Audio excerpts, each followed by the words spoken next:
Selamat pagi Pak Sudarso dan teman-teman sekalian. Pada kesempatan kali ini kami dari kelompok 8 ingin mempresentasikan tentang sila keempat yang ada di Pancasila. Kami mengambil kasus tentang apakah di Indonesia memungkinkan jika presiden berasal dari agama minoritas, suku minoritas, dan jenis kelamin minoritas. Mungkinkah seorang yang pandai, perempuan, Tionghoa, dari agama Konghucu bisa menjadi presiden di Indonesia? Alasan kelompok kami memilih kasus ini karena kami tertarik akan kasus ini dan kasus ini masih hangat untuk dibicarakan. Kami juga ingin untuk mengulik tentang kasus ini dan juga ingin mengajak kalian untuk saling berdiskusi tentang kasus ini. Seperti yang kita ketahui, tidak pernah ada presiden Indonesia yang berdarah Tionghoa, meskipun sudah banyak beberapa etnis Tionghoa yang sudah menjadi pejabat negara. Mari kita ambil contoh Basuki Cahayapurnama atau yang lebih kita kenal dengan nama Ahok.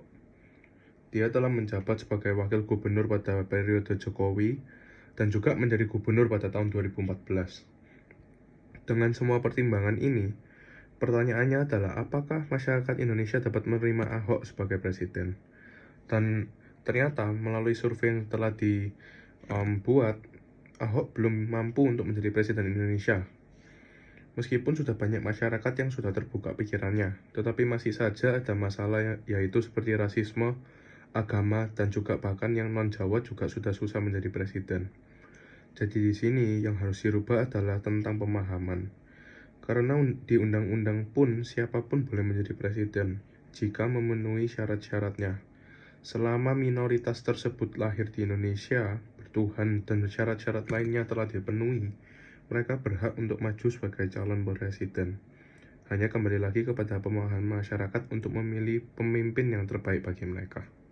Jika kita berbicara mengenai pro dengan masalah yang sedang kita bahas ini, agama yang diakui oleh negara Indonesia itu antara lain agama Islam, Kristen, Katolik, Hindu, Buddha, dan Konghucu.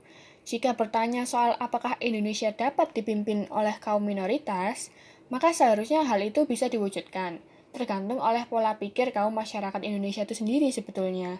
Tidak bisa dipungkiri sebetulnya bahwa rasisme di Indonesia itu juga masih sering terjadi, hanya karena seseorang atau individu tersebut berbeda. Akan tetapi, sesuai dengan Bhinneka Tunggal Ika yang bermakna berbeda-beda tetapi tetap satu jua, maka sudah sewajarnya masyarakat Indonesia memberikan toleransi dan peduli kepada sesama. Lagi pula kita kan hidup berdampingan. Ada pula beberapa tokoh politik yang berasal dari kaum minoritas. Seperti contohnya ada Basuki Cahayapurnama yang kerap kita sapa dengan Ahok. Dia mantan gubernur Jakarta, dan ada juga Grace Natali, ketua PSI. Keduanya ini bukan berasal dari kaum minoritas, akan tetapi memiliki darah Tionghoa, dan bukan penganut agama Muslim yang merupakan mayoritas di Indonesia. Tetapi perbedaan tersebut bukan berarti bisa menjadi alasan bahwa seseorang itu tidak layak untuk dijadikan seorang pemimpin. Karena menurut kelompok kami, kualitas seseorang tidak dinilai dari latar belakangnya saja, namun etos kerja dan sifat yang memiliki pengaruh besar dalam penilaian seseorang.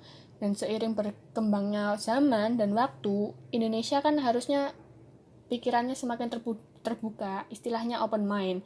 Jadi kita nggak bisa memaksakan untuk hanya orang Jawa saja yang dan beragama Islam yang bisa jadi presiden. Seharusnya mindset seperti itu seiring berjalannya waktu bisa berubah. Seperti yang kita ketahui, negara Indonesia adalah negara yang masih baru mau berkembang. Dan kita juga tahu pemilihan presiden tidak boleh sembarangan dan lebih mudah dilakukan jika pemimpinnya adalah asli orang Jawa atau yang beragama Islam. Karena dari situ ia akan mudah mendapatkan hati rakyat dibandingkan orang minoritas yang menjadi presiden. Karena pasti ada menyangkut masalah kecil yang ada seperti rasisme yang tak berkunjung selesai. Dan juga tidak pantas jika seseorang minoritas menjadi presiden jika senang menggunakan kata-kata yang kurang layak dan juga pernah menista agama. Seperti contohnya yaitu Ahok menyatakan ia merendahkan surat Al-Maidah ayat 51 dalam pernyataan sambutan kepada warga di Pulau Pramuka, Kepulauan Seribu. Ahok menurut hakim menganggap surat Al-Maidah 51 sebagai alat kebohongan. Pertimbangan kelompok kami terhadap kasus tersebut melalui nilai-nilai Pancasila. Pancasila keempat berbunyi seperti kerakyatan yang dipimpin oleh hikmat dan kebijaksanaan dalam pemusyawaratan perwakilan. Kasus sila ini adalah salah satu dari kasus sila keempat yang sedang berjalan di Indonesia. Salah satu contohnya adalah terdapat larangan di mana bila seseorang yang beragam minoritas atau mereka datang dari suku minoritas, mereka dilarang untuk menjabat suatu jabatan. Menurut kelompok kami, arti dari Pancasila keempat adalah semua rakyat Republik Indonesia, meskipun mereka datang dari suku minoritas atau agama minoritas atau kelamin minoritas, berhak untuk mendapatkan kesempatan untuk memimpin negara ini asal mereka mempunyai kemampuan, keterampilan, dan ketabahan untuk menjalankan wewenang tersebut. Menurut kami, kasus seperti ini sangatlah tidak adil dan harus dibasmi secepatnya. Karena bila kasus ini berjalan terus, masyarakat Republik Indonesia tidak bisa berkembang dengan baik dan kami tidak akan bisa menemukan potensi tersembunyi yang terdapat di masyarakat-masyarakat yang dilarang untuk menjabat. Sebelum penutup nih, kami juga ingin memberitahu bahwa kami menyediakan beberapa link video yang berhubungan dengan materi yang kita bahas. Video pertama menjelaskan sejarah kebencian terhadap ras suku Tionghoa yang kita ketahui sebagai suku minoritas di Indonesia.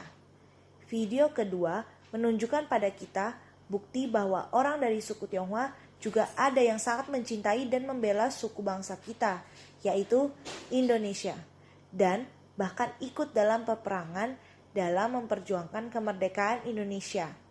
Video ketiga merupakan bukti orang-orang dari suku Tionghoa juga bisa memimpin atau memiliki jabatan di Indonesia. Sekian dari presentasi kelompok kami. Jika ada pertanyaan, bisa langsung ditanyakan di grup line kelas Pancasila P. Terima kasih.